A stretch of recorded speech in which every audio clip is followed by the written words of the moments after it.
বাংলাদেশের নানা মক্তবে ফিকিরের ওলামা ইকরাম, নানা হালকার ওলামা ইকরাম এখানে আছেন। আমি মনে করি আমরা ঐক্যের ক্ষেত্রে আমরা যে হতাশ, আমরা যে মনে করি ঐক্য সম্ভব নয়, আজকের এই বৈঠক মনে করে বাংলাদেশে এই ঐক্য সম্ভব। আমিন আমিন। আমি আমাদের ইত্তেহাদ যেমন জরুরি, এই জমিনে খেলাফত আলা মিনহাজুন নবুওয়া প্রতিষ্ঠা করাও জরুরি।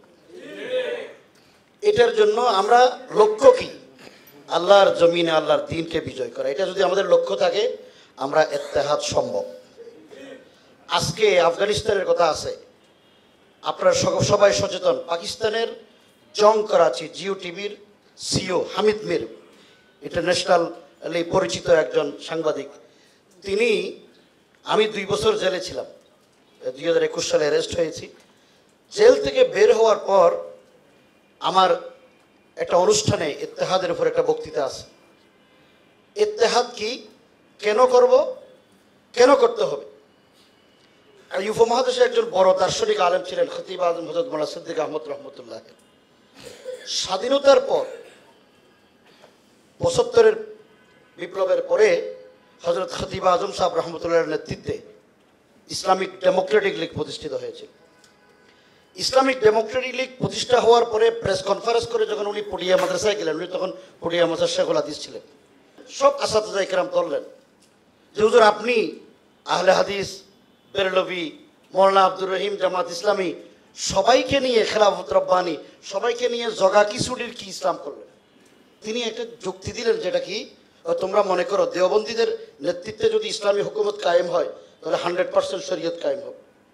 যদি আহলে হাদিসদের নেতৃত্বে ইসলামী হুকুমত কায়েম হয় তাহলে ধরেন 80% হবে। বেরলভীদের নেতৃত্বে কায়েম হলে 60% হবে। জামাত ইসলামের নেতৃত্বে প্রতিষ্ঠিত হলে 50% হবে।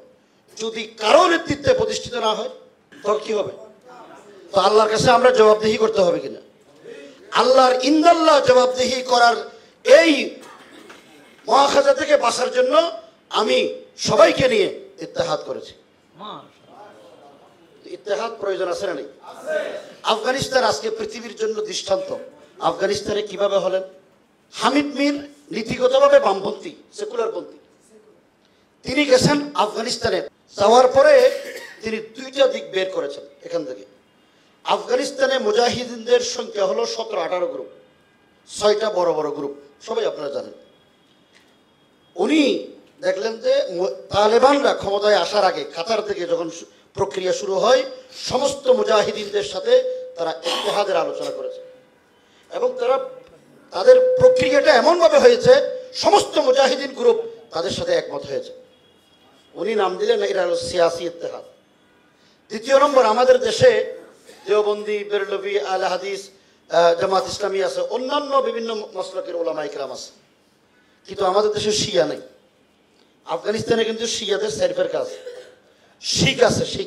হামিদ মির লিখলেন আফগানিস্তানের তালেবানরা এই শিয়া সেরফের সাথে দেওবন্দি, বেরলভি, আহলে হাদিস যত মাসলাকের আছে সবার সাথে মাযহাবী ইত্তেহাদ করেছে। 2 ইত্তেহাদের কারণে আজকে আফগানিস্তানে তালেবানে হুকুমত, ইমারতি ইসলামিয়ার হুকুমতের উপরে কথা বলার কোনো ব্যক্তি নেই। একদিকে সিয়াসি ইত্তেহাদ, আরেকদিকে মাযহাবী ইত্তেহাদ। 2 ইত্তেহাদের কারণে আজকে আফগানিস্তান তাম পৃথিবীর উপরে, একদিকে তারা রাশিয়ার মতো সুপার পাওয়ার শক্তিকে পরাজিত করেছেন, আরেকদিকে আমেরিকার মতো এই মোড়ল রাষ্ট্রকে পরাজিত করে আজকে ক্ষমতায় আসেন। যারা 2টা সুপার পাওয়ার শক্তিকে পরাজিত করতে পারে তারাই তো সুপার পাওয়ার শক্তি। আমরা, হুজুর বলছেন বাংলাদেশের 3 দিকে ভারত, একদিকে বঙ্গোপসাগর, ফাইনাল মাফার, যাবো কোথায়? আমরা একটা কাজ করতে পারি, আমরা যদি নিজেদের প্রত্যেকের মত পথ চিন্তাকে বাদ দিয়ে লা ইলাহা ইল্লাল্লাহ কালেমা গো মুসলমানরা সবাই যদি লা ইলাহা ইল্লাল্লাহর বুলন্দির জন্য, আল্লাহর কলেমার পতাকা উত্তোলন করার জন্য ঐক্যবদ্ধ হতে পারি, বাংলাদেশেই সম্ভব ইসলামী হুকুমত। অবশ্যই মারহাবা। আল্লাহ আমাদের সবাইকে তৌফিক দান করুন। এখানে আইম্মায়ে মাসাজিদ, খুতাবায়ে ইজাম আছেন। আমাদের যে বিশাল প্ল্যাটফর্ম আল্লাহ তাআলা তৈরি করে দিয়েছেন, জুমার দিন জুমার মসজিদে ইচ্ছাই হোক অনিচ্ছাই হয় বাংলাদেশের 1 ক্লাস থেকে একেবারে সুইপার পর্যন্ত সকল নাগরিক কিন্তু ইমাম সাহেবের পিছনে নামাজ পড়ে। আমরা যদি আমাদের জেহনিয়তকে পরিবর্তন করি, হযরত তকি উসমানী দামাত বরকাতুহুম এক বক্তৃতা করেছেন, জাহাদিদা কিতাবের মধ্যে আছে, খতিব সাহেবানরা যদি মুসল্লিদের জেহনিয়ত পরিবর্তন করার নিয়তে যদি ওয়াজ করেন, মুসল্লিদের মধ্যে পরিবর্তন সাধিত হবে।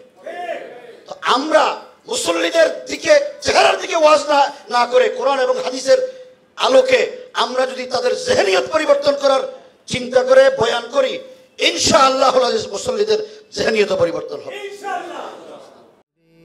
এই অনুষ্ঠানের অন্যান্যদের বক্তব্য শুনতে লাইক, কমেন্ট, শেয়ার করুন এবং চ্যানেলটি সাবস্ক্রাইব করে সাথেই থাকুন।